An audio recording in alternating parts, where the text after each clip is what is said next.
नमस्कार, कृषि दर्शन कार्यक्रम में आप सभी दर्शकों का स्वागत है।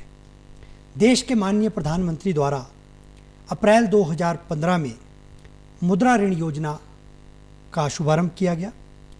यह योजना क्या है और इसके अंतर्गत कोई भी लाभार्थी, चाहे वह किसान हो, बागवान हो या आम नागरिक हो, किस प्रकार लाभ उठा सकता है, इस विषय पर आज हम विस्तार पूर्वक चर्चा करेंगे।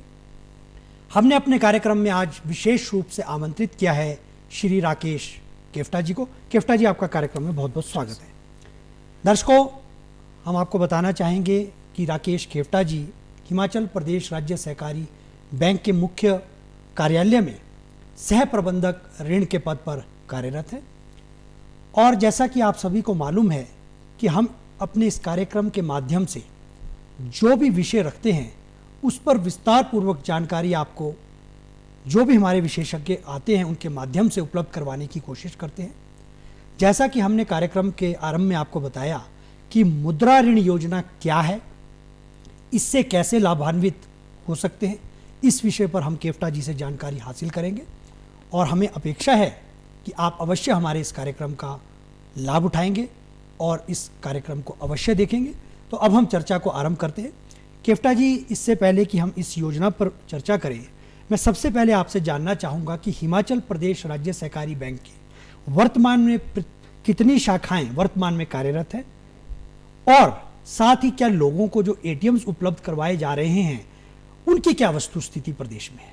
जी साहब, देखिए, आज राज्य सहकारी बैंक जो है पूरे हिमाचल में 6 जिलों में कार्यरत है और इसकी जो 220 ब्रांचें विस्तार पटल के साथ गांवों तक जो है हमारे किसानों, बागवानों को जो है लाभ दे रही है, ऋण वितरित कर रही है, सारी सुविधाएं दे रही है।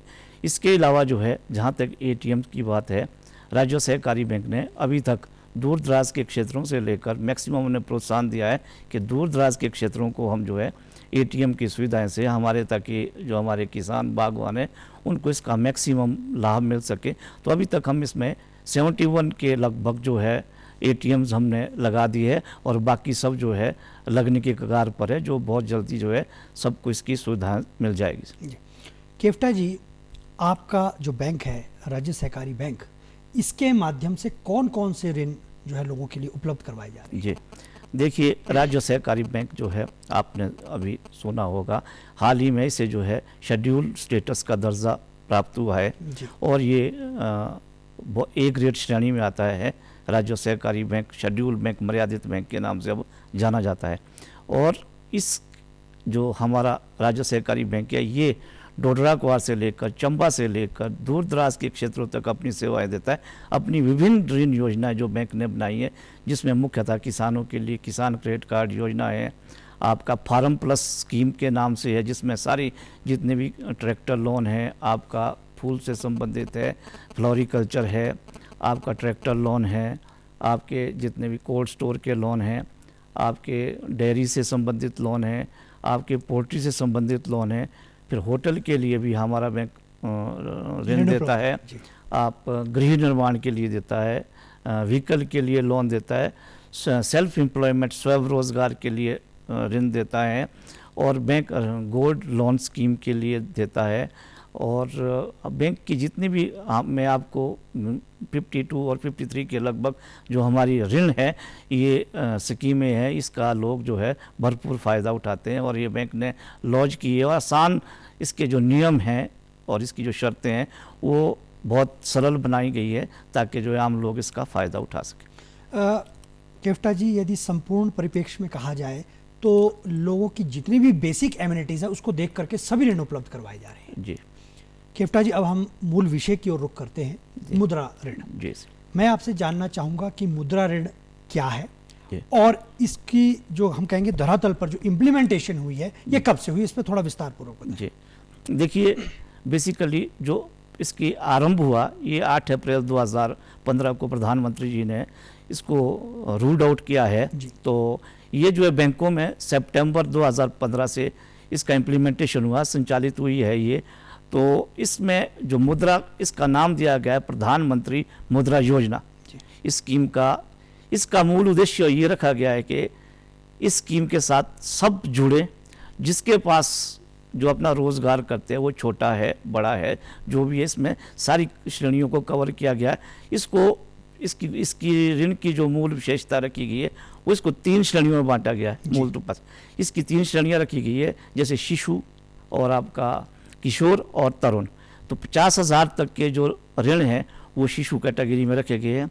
50,000 से लेकर के 5 लाख तक के जो ऋण है वो किशोर इसमें अवस्था में रखे गए, और 5 लाख से लेकर 10 लाख तक के जो मैक्सिमम ऋण का इसमें प्रावधान किया गया है वो जो है तरुण अवस्था में रखे गए हैं।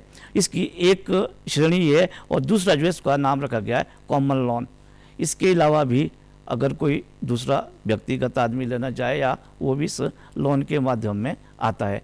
इस स्कीम के बारे में जो प्रधानमंत्री जी ने इसका लॉन्च रोल आउट किया स्कीम, इसका जो मेन ऑब्जेक्टिव है, अगर कोई भी अपना काम करना चाहता है तो उसके पास जो है अगर वो रोज़मर्रा की ज़िंदगी में अपनी आजीविका कमाना चाहता है तो उसके लिए जो मुद्रा लोन है ये बहुत ही सरल और आसान नियम और शर्तों पर इसको बनाया गया, जिसका हम आगे अभी विस्तार से चर्चा करेंगे। जी क्या ये लोन केवटा जी फार्म सेक्टर से अलग है और इसकी अधिकतम सीमा क्या है? जी सर, देखिए ये फार्म सेक्टर के लिए जो है इस लोन का जो है फार्म सेक्टर के लिए नहीं रखा गया। इसको नॉन फार्म सेक्टर की परिभाषा में हम उसको बोलेंगे, जैसे सर्विस सेक्टर है, मैन्युफैक्चरिंग सेक्टर है, या जो भी कोई अपना काम करना चाहता है इसको हमने जो है इस दूसरे अदर देन फार्म सेक्टर की परिभाषा में इसको हमने किया है।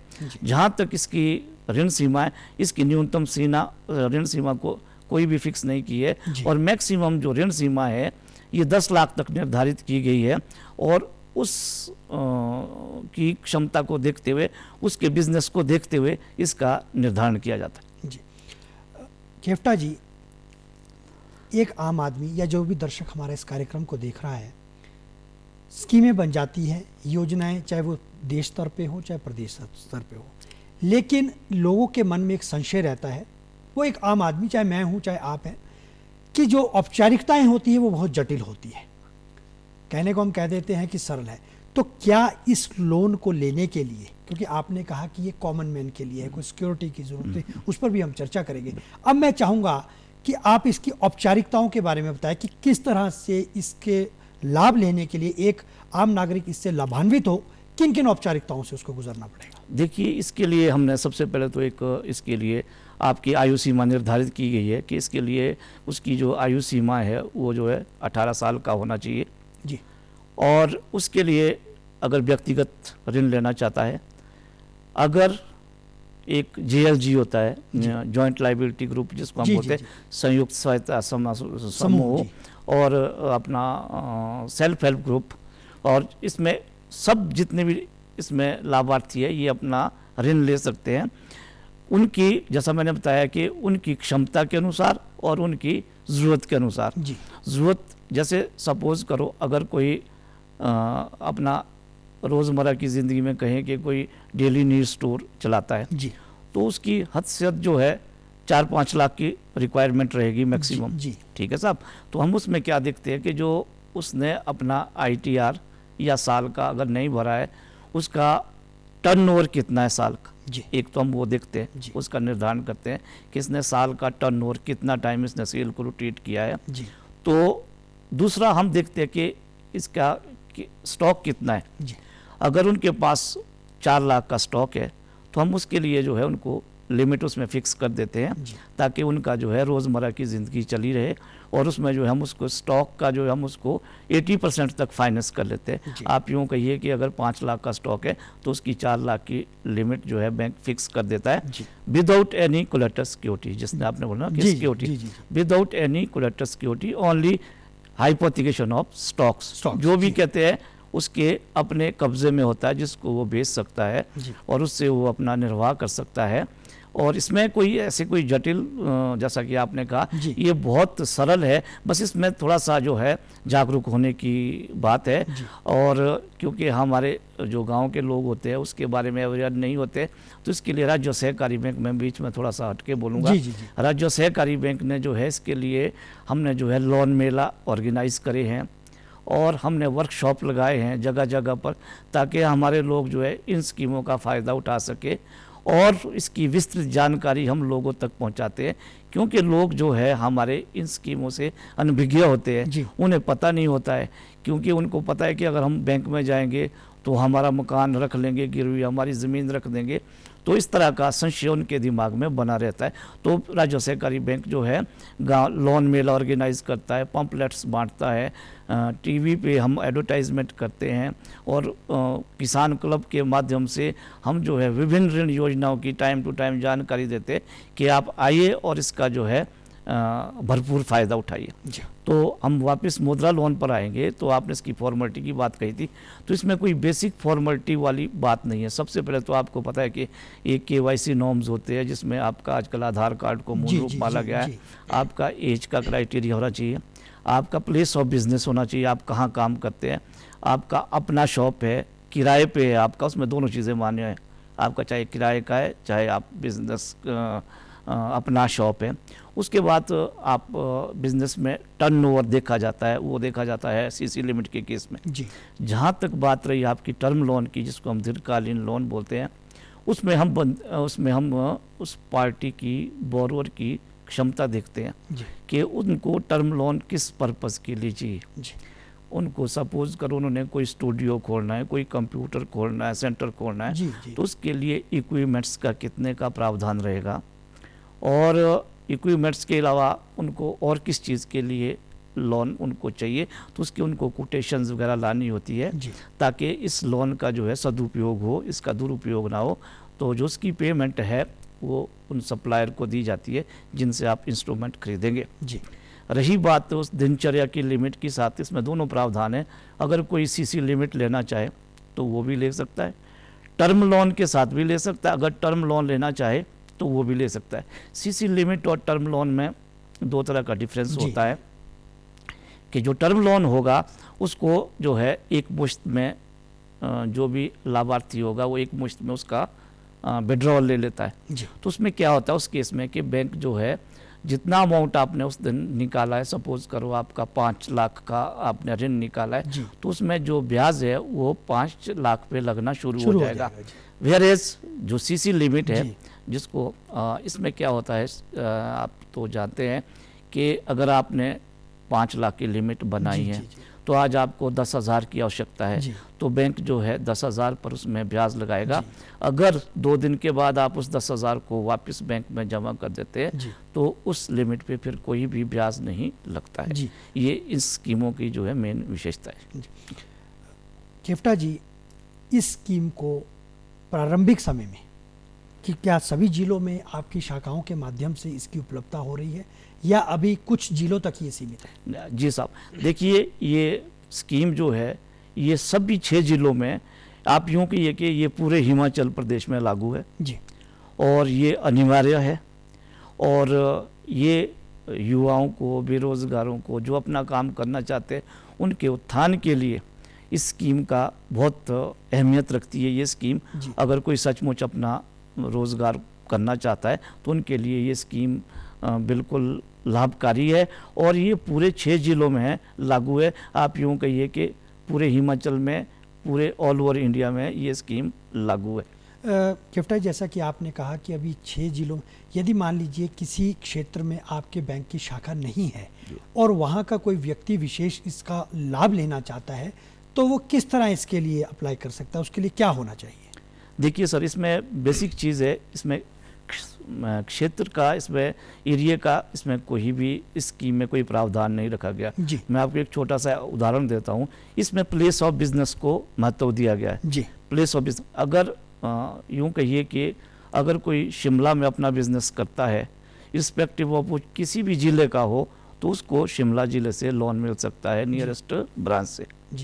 अगर कोई आपका सोलन ज़िले में काम करता है और चाहे वो शिमला ज़िला का है, हमीरपुर ज़िला का है, कुल्लू ज़िला का है, तो उसके लिए हमारी जो भी वहाँ की ब्रांचेज़ है हमारी, जैसे हम शिमला ज़िले में जो है हिमाचल प्रदेश राज्य सहकारी बैंक है, सोलन ज़िले में हमारा जोगिंद्रा सेंट्रल कोऑपरेटिव बैंक है, बाकी कांगड़ा सेंट्रल कोऑपरेटिव बैंक हमारा कांगड़ा में।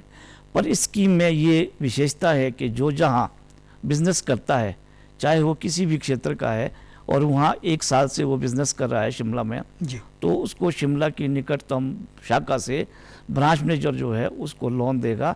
और इस लोन की जो प्रक्रिया है उसको इतना सरल किया गया है कि इसकी जो स्वीकृति की पावर है, सैंक्शनिंग पावर हम जिसको बोलते जी। हैं, वो शाखा प्रबंध को कोई दी गई है, जी ताकि जो है इसका जो है बिना किसी समय को खराब होते हुए निस्तारण जल्दी जो से है जल्द तुरंत से हो जल्द सके, जी। तुरंत ये सैंक्शन हो सके। जी खेवटा जी, क्या इस मुद्रा लोन में कोई कैटेगरी निर्धारित की गई? यदि हाँ तो क्या इसकी कैटेगरी निर्धारित जैसा कि मैंने आपको बोला कि एक तो कॉमन लोन है, जी आप कॉमन लोन के तहत भी ले सकते हैं। बाकी मैंने जैसा आपको अभी बताया था, इसमें 3 कैटेगरियों में इसको विभाजित किया गया है। वो बैंकों ने अपनी स्कीम को मद्देनजर रखते हर बैंकों ने इसको अपना नाम दिया है। जैसे हमने दिया है HP स्टेट कोऑपरेटिव बैंक मुद्रा लोन योजना, जी तो मूलतः इसको हमने 3 श्रेणियों में बांटा है। जैसे मैंने आपको बताया शिशु, किशोर और तरुण। जी तो शिशु में जो बहुत ही हमारे छोटे कर्मचारी है या जो हमारे छोटे बेरोजगार भाई है, कोई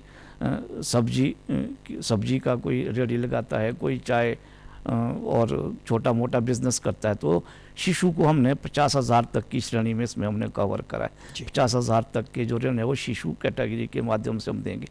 जो 50,000 से लेकर 5 लाख तक के ऋण है उसको हमने रखा है किशोर कैटेगरी में। जी तो किशोर कैटेगरी में 50,000 से लेकर 5 लाख तक के लाभार्थी आएंगे। और 5 लाख से लेकर 10 लाख जो किसकी मैक्सिमम सीलिंग है 10 लाख, उसको हमने तरुण कैटेगरी में हमने इसको रखा गया है, जी। ताकि रिपोर्टिंग करने में हमें भी, बैंकों को भी दिक्कत आए, क्योंकि इसका जो है हमारे से इसकी जो है प्रोग्रेस भी मांगी जाती है कि आपने इसमें कितना एडवांस हुआ। तो बैंकों ने अपनी सुविधा को देखते हुए इसको 3 कैटेगरी में बांटा है। प्लस जो मैंने आपको बोला कॉमन लोन भी इसमें आपको सम्मिलित किया गया।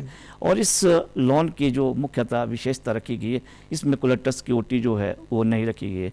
जबकि हम मकान का लोन देते हैं उसमें मकान को मॉर्टगेज करते हैं बैंक के पास, और व्हीकल लोन देते हैं तो व्हीकल मॉर्टगेज होता है, होटल लोन देते हैं तो होटल में सिक्योरिटी मॉर्टगेज होती है।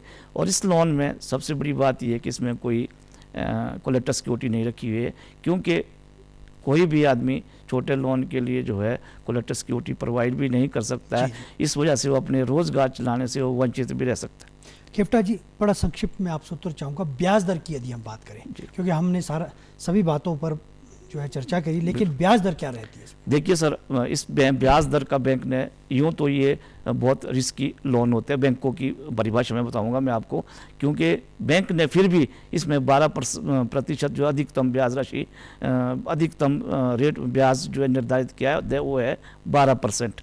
12% जो है इस पर जो है मैक्सिमम ब्याज दर निर्धारित की गई है, जो कि समय समय पर परिवर्तित होगी। अगर आपका रेट ऑफ इंटरेस्ट जिसको हम ब्याज दर बोलते हैं, अगर वो डाउन होती है तो इस पे जो है कम वाला लगेगा, अगर बढ़ती है तो बड़ा ब्याज दर लगेगी आपकी। खेवटा जी, आप हमारे कार्यक्रम में आए, इतनी महत्वपूर्ण जानकारी आपने आज के विषय से संबंधित न केवल किसान बागवान भाइयों को अपितु सभी दर्शकों को दी, इसके लिए आपका बहुत बहुत धन्यवाद। तो दर्शकों, हमें दीजिए अनुमति। नमस्कार। नमस्कार।